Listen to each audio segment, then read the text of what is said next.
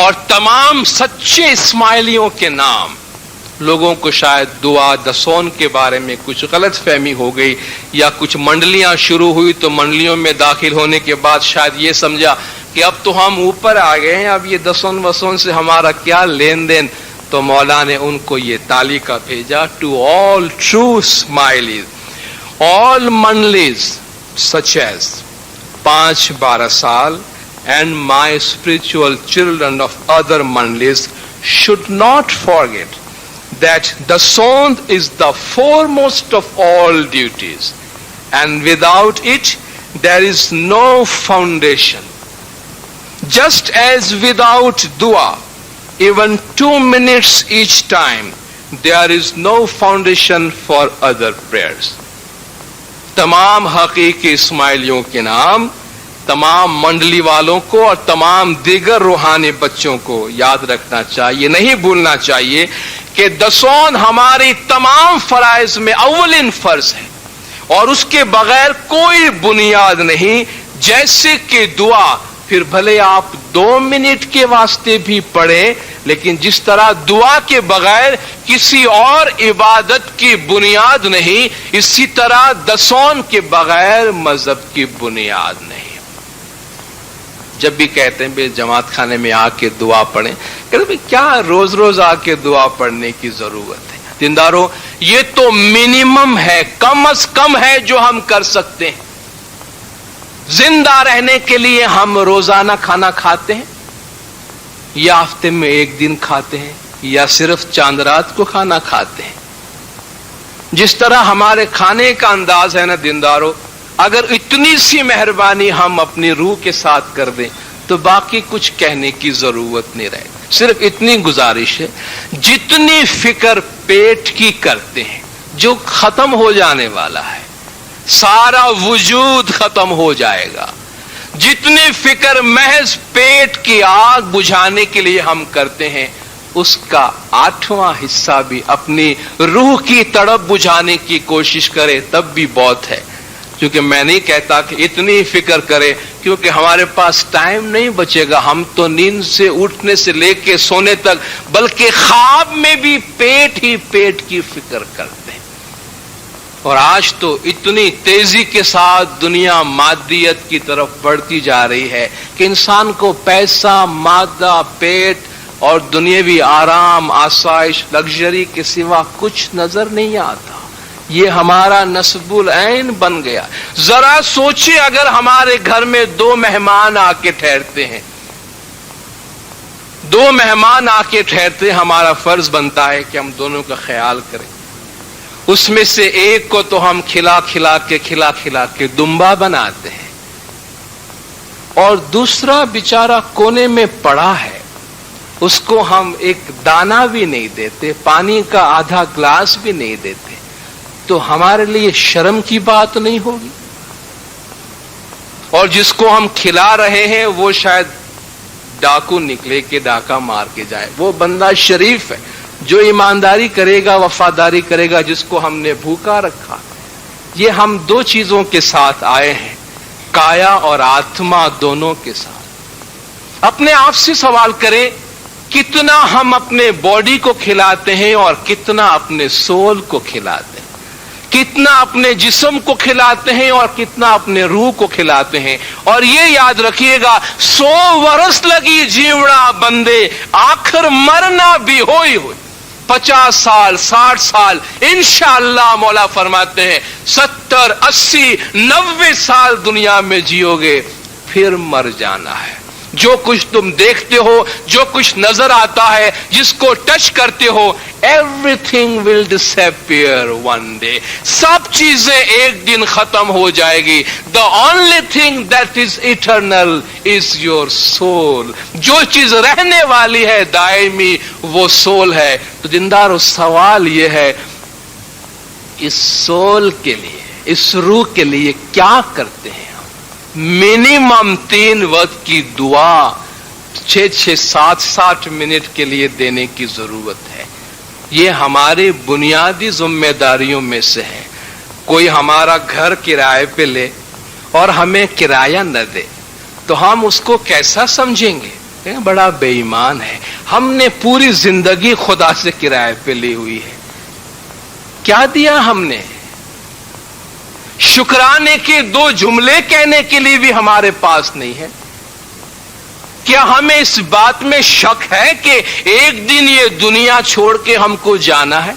شک ہے کہ لگتا تو ایسا ہے کہ شاید ہم کو اب شک ہو گیا ہے کہ ہم وہ لوگ ہیں اتنے لاکھوں کروڑوں سالوں کے بعد اب ہم ایک ایسی نسل پیدا ہوئے ہیں کہ ہم نہیں مرنے والے ہیں، ہم ایٹرنلی فزیکلی زندہ رہیں گے۔ کیا خدا نہ خواستہ ہم اس خوش فہمی میں مبتلا ہو گئے ہیں؟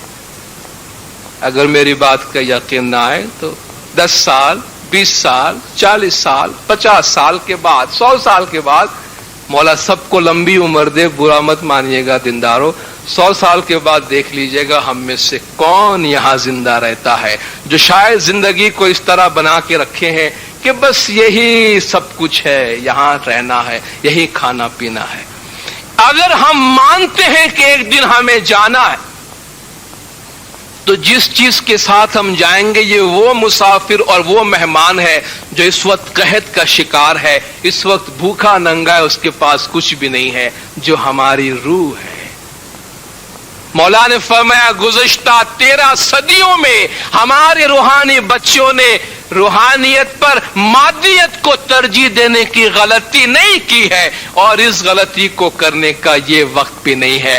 کم از کم دن میں 2 دفعہ اپنے آپ کو خدا کا بندہ ثابت کرنے کے لیے اپنا سر اس گھر میں آ کے جھکائے کہ خدایا بہت مصروف ہوں لیکن پھر بھی 2 مرتبہ آ کے تیرے سامنے جھک جاتا ہوں تاکہ بالکل نالائق ثابت نہ ہو جاؤں کہ تیرے پاس بالکل آتا نہیں۔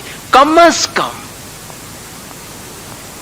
صبح شام جماعت کے ساتھ آ کر عبادت بندگی دعا میں شامل ہو اور اپنے آپ کو بندہ ثابت کرے، خدا کا بندہ ثابت کرے۔ تو پہلی ذمہ داری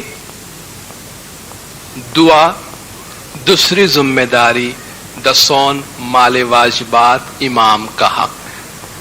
جو لقمہ ہم کماتے ہیں اپنے ٹیبل پہ جا کے کھانا کھائے، آج رات کو یہ پریکٹس کر کے دیکھیے گا، ایک لقمہ اٹھا کر اپنے منہ میں ڈالنے سے پہلے اپنے آپ سے ایک سوال کیجیے گا، یہ جو لقمہ میں کھا رہا ہوں یا اپنی اولاد کو کھلا رہا ہوں یہ حلال کا ہے کہ نہیں؟ یعنی میرا حق ہے یا مارا ہوا ہے، چرایا ہوا ہے، ڈاکہ ڈالا ہوا ہے، بے ایمانی سے کمایا ہوا ہے؟